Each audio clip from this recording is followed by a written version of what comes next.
Assalamualaikum warahmatullahi wabarakatuh. Kita tidak akan bisa dekat dengan Allah kalau kita tidak tahu ilmunya. Kita tidak akan bisa bawa motor kalau tidak ada ilmunya. Setidaknya awak mencoba. Dengan mencoba itu nanti akan ada pengalaman.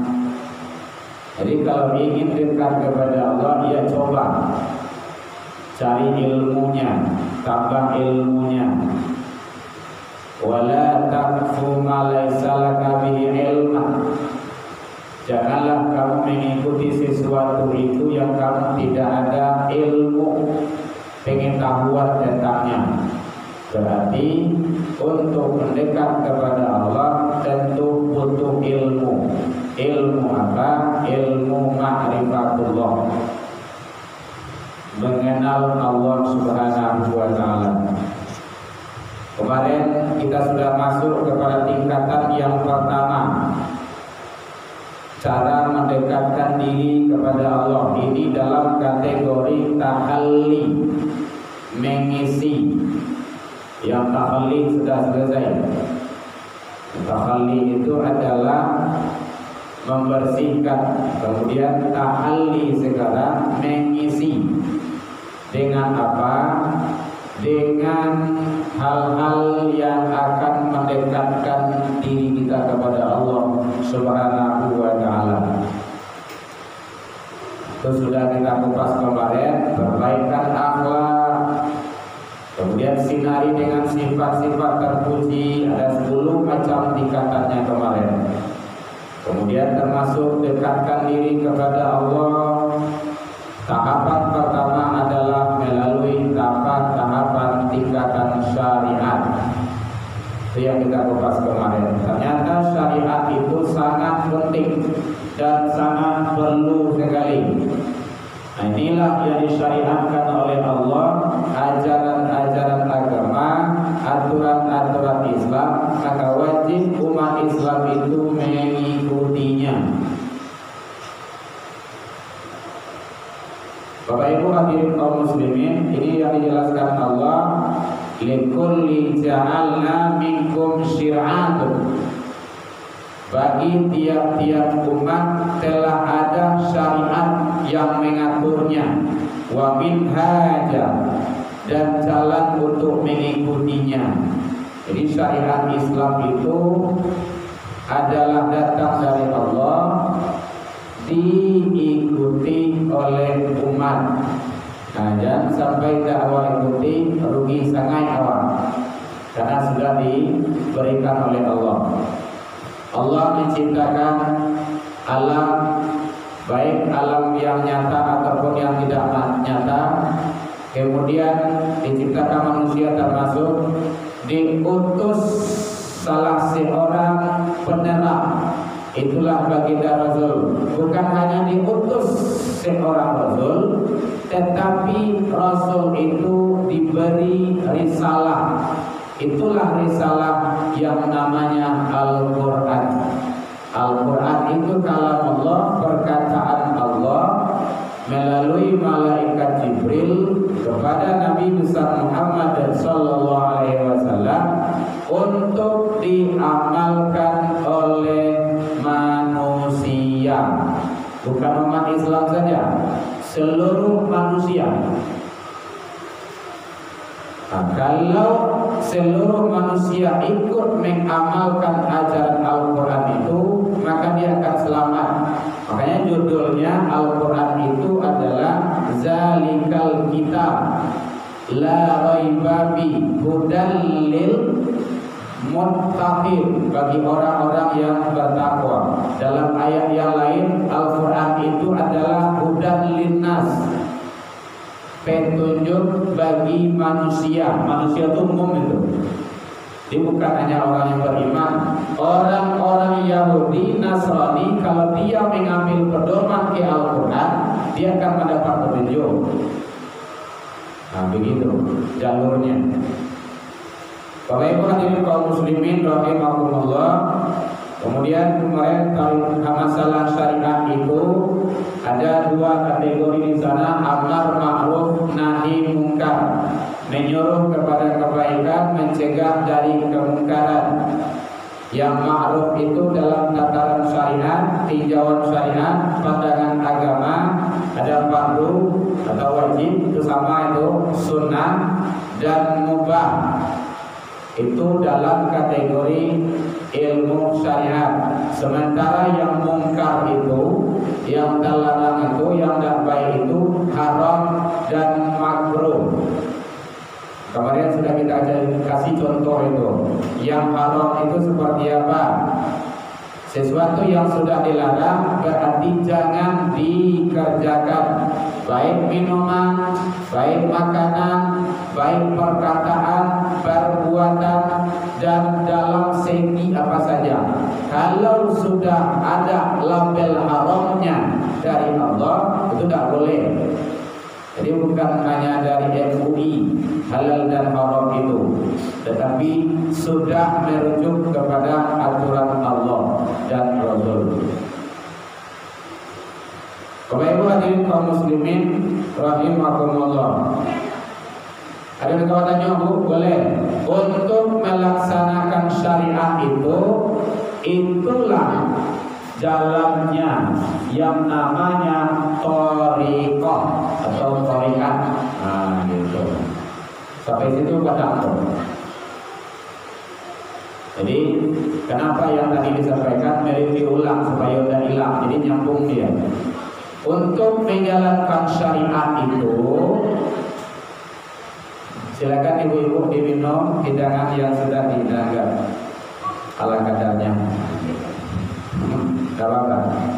Untuk menjalankan syariat itu, maka itulah yang dikatakan dengan thariqah atau thariqat. Terikat dalam ujian KKB.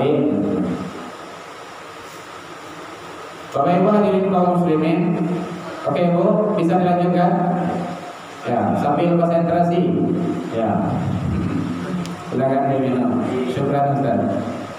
Alhamdulillah. Jadi untuk menjalankan syariat itu, itulah yang dinamakan thariqat dari Allah melalui malaikat Jibril.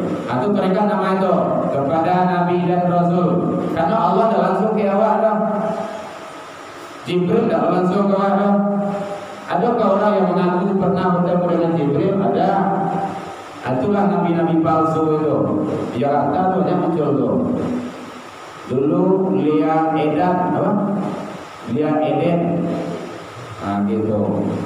Dia mengaku sebagai ketemu dengan Jibril, malah mengaku sebagai Jibril dia. Jadi itu tidak benar lagi. Jadi nabi palsu itu sudah ada di sononya. Di zaman Rasul pun sudah ada. Di zaman Nabi sudah ada bermunculan nabi-nabi palsu itu. Makanya di zaman Umar bin Khattab itu diperangi, dibunuh. Termasuk yang terkenal itu adalah Musailamah Al-Kadzab. Namanya Musailamah, panggilannya Al-Kadzab. Al-Kadzab itu nabi yang begitu. Urang nampal yang bertutup. Diperangi. Boleh dia dibunuh karena dia mengaku sebagai nabi dan rasul. Jadi kalau ada yang mengaku zaman sekarang sebagai nabi dan rasul, maka wajib hukumnya tidak percaya. Jadi itu. Karena rasul itu sudah berakhir. Khataman nabiyyin. Khatam itu kan sudah penutup akhir. Itulah baginda rasul. Jadi kalau Allah beda lain cerita. Bapak Ibu hadirin kaum muslimin rahimakumullah. Jadi penting ternyata thariqat itu penting. Perlu ilmu tauhid, ilmu tasawuf itu perlu, ilmu syariat perlu. Jadi syariat, thariqat, hakikat, ma'rifat itu perlu. Inilah yang disampaikan oleh Imam Malik, salah seorang imam besar dalam bidang hadis. Beliau mengatakan man tafaqqaha bi ghairi tasawuf. Jadi siapa yang berfikih, yang bersyariat, yang hebat tentang hukum Allah. Jangankan hukum manusia, bukan hukum perdata, perdana, salam itu saja, tapi hukum syariat, hukum Allah. Siapa yang hebat tentang fikih, fikih itu syariat itu, bighairi tasawuf, tanpa dia bertasawuf, maka dia tafassaq, dia itu fasik. Fasik itu artinya dia bisa nanti sebagai orang yang mengada-ada.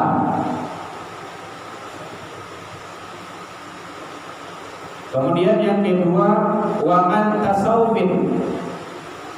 Siapa yang ahli tasawuf, hebat dia ilmu ma'rifat, ilmu ketuhanan, ilmu tauhid, bighairi tafaqqah, tapi tidak tahu dengan ilmu syariat, dengan ilmu fikih, maka dia itu tazandak, zindik. Zindik itu artinya penyeleweng agama, bisa nyebut. Maka kata beliau Imam Malik itu radhiyallahu anhu, wa man jama'a bainahuma, siapa yang hebat keduanya, syariat dia mantap, ilmu fikih, ilmu hukum ketuhanan, tetapi dia ilmu tasawuf, dia mendalami, dia paham, dia hebat juga, maka faqad tahaqqaq, itulah yang sesungguhnya. Jadi kesimpulan dari pendapat Imam Malik radhiyallahu anhu itu antara ilmu syariat dengan ilmu hakikat itu tidak bisa dipisah, harus gabung. Nah, gitu. Makanya para ulama-ulama ahli hadis, ahli tauhid itu beliau itu tidak memisah-misah. Oh, ini orang syariat. Lalu dosen saya pernah bilang kalau dia ahli fikih saja, ahli hukum saja, orangnya keras, kasar. Gitu. Kasar tuh, iya apalah bahasa lain atau lah gitu. Yang penting kasar dia lah gitu kan. Makanya ada dia main babat saja gitu kan. Kalau di Minang namanya rasul kurang, gitu. Padahal rasul itu adab itu sangat penting, adab itu kita selalu jatuhnya itu. Termasuk adab kepada Allah. Bapak Ibu hadirin kaum muslimin rahimahumullah. Jadi yang tadi itu adalah pendapat Imam Malik. Siapa yang ahli fikih, ahli syariat, kalau dia tidak mengerti tentang tasawuf, maka orang tersebut adalah fasik. Jadi makanya kalau ada yang bertanya kepada kita, atau kita yang bertanya, ini tasawuf ini bagaimana? Oh, jangan dikupas-kupas itu, bisa teler, bisa dilohoa. Itu tidak usah lagi dilanjutkan. Berarti pengalaman, pengetahuan, pemahaman belum sampai ke sana. Padahal itu tidak bisa dipisahkan. Atau dia ahli saja tentang ilmu tasawuf, ilmu ma'rifat, tetapi tentang hukum, tentang ilmu syariat dia tidak begitu, tidak habis, tidak jelas, maka itu juga sangat berbahaya. Jadi kita kuasai keduanya, antara ilmu syariat dengan ilmu hakikat, tauhid ketuhanan tidak bisa dipisahkan. Jalannya itu ditempuh adalah thariqah atau thariqah. Di thariqah itu secara bahasa, secara maknanya adalah jalan. Ada juga menyatakan metode, atau ada yang menyatakan thariqahnya. Gitu. Tarikat apa namanya? Kalau sekarang kan banyak nama-nama tarikat itu. Nah, terserah mau yang mananya silakan. Itu jalan yang ditempuh untuk tabarruk ilallah, mendekat kepada Allah. Ada yang zikir pelan, itu jalannya. Ada yang zikirnya yang keras, la ilaha illallah, la ilaha illallah. Silakan, itu jalannya. Nah gitu, jangan disalahkan orang. Karena juga kadang ada yang zikir antara keras dengan lambat, sir. Zikir jahat, zikir sir. Silakan, itu jalannya. Itu thariqah yang dipakainya. Nah gitu. Bapak Ibu hadirin kaum muslimin rahimakumullah. Jadi oleh sebab itu, apabila syariat dan tarikat sudah dikuasai, insya Allah maka akan muncullah yang sebenarnya. Itulah yang dinamakan dengan hakikat dan sabanain. Sering dicontohkan. Bu, ada pertanyaan Bu? Boleh? Sering kita contohkan. Contoh, ibu kan masak di rumah, kerabi ada, batang kerabi ada, banyak nak masak. Tentu kerabi itu dipangan dulu, dipajik. Tak pandai awak majik itu. Sungguh anak lain kalau dah beru majik. Ya beru ya, baru. Kalau di Piaman kan ada sekolah baru ada. Kan saya, gitu. Ada sekolah baru perguruan tinggi baru, gitu kan.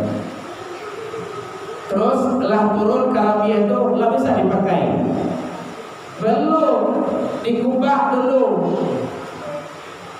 Dikubah pakai sulur itu lah. Lah selesai dikubah timbah balik, lah bisa dipakai kerabi itu. Belum, dibatu dulu. Kalau kita pulang dibatu semua itu. Di kapian ya, di kapian lah gitu. Jual dia, jual kapan, atau lebih itu kan kedidian pokoknya bisa lah gitu kan. Lah di kapian, lah dope, lah bisa dimasak kapian tuh.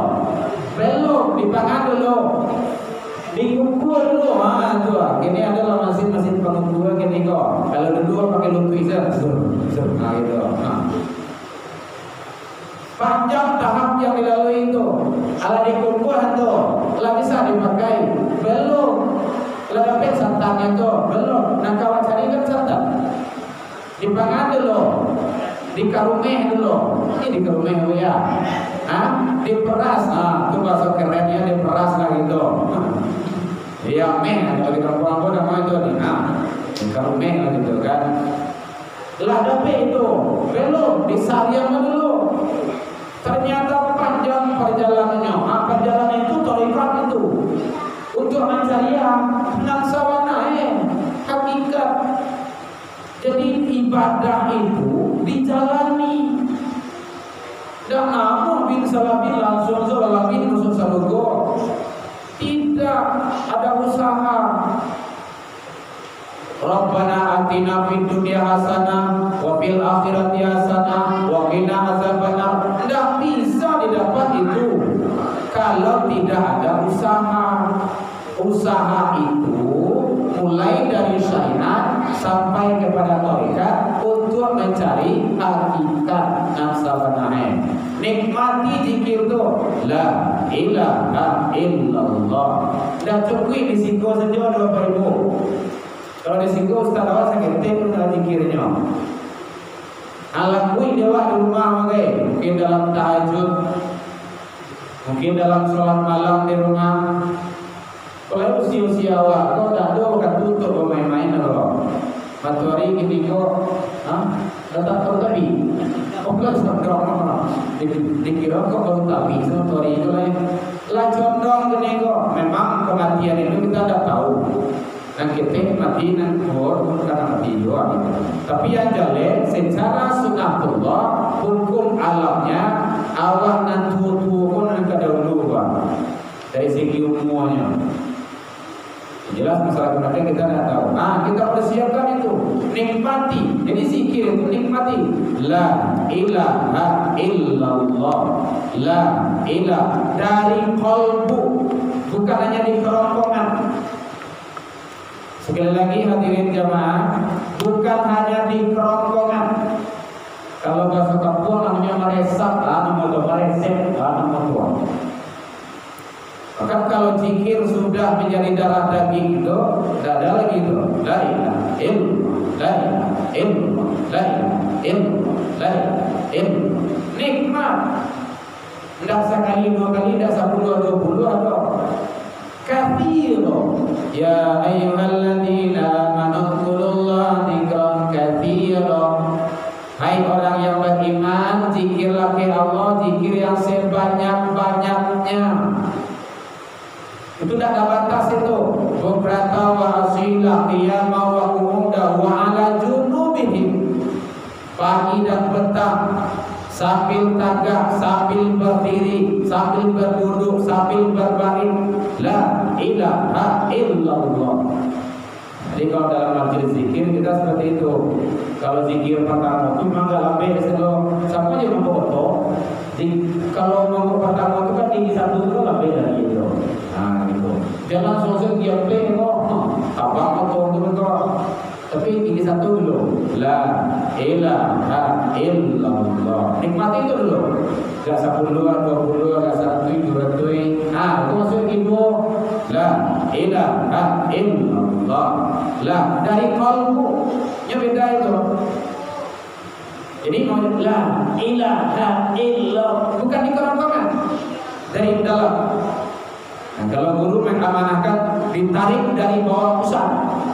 La ilaha illallah. Jadi ada segitiganya di sana. Kenapa? Ada dalam Al-Quran Allah jelaskan tsumma latiya min baini aydihim. Salah satu hikmah hakikat zikir itu menutup pintu masuknya syaitan. Nah, itu makasih itu. Tsumma latiya min baini aydihim wa shimalihim wa an aymanihim. Jadi zikir itu menutup pintu masuk syaitan dari muka, dari belakang, dari suo, dari kidal, sampai penjuru mata angin. Kau tak kebanyakan lah, itu kebanyakan. 4 penjuru mata angin kita tutup. Aku masuk lagi 3. La illallah, la ilaha illallah. Masuk ke pintu kelai. Nah pokoknya sampai hilang kesadaran. Kalaulah kan ada yang bertanya dulu di mana lah ingat itu. Sampai apa bagai tegang-tegang kejam-kejam bagi Ustaz baru ya. Nah, kalau sudah kejam-kejam itu sudah disuki oleh yang lain. Jangan sampai kejam pula. Masih di alam sadar. Tapi nikmati zikir itu. Tidak usah dihitung lagi. Kalau untuk riyadhah, kalau untuk mujahadah, latihan itu boleh dihitung. Kalau kita di pondok pernah tuh zikir 20.000, nah cukup.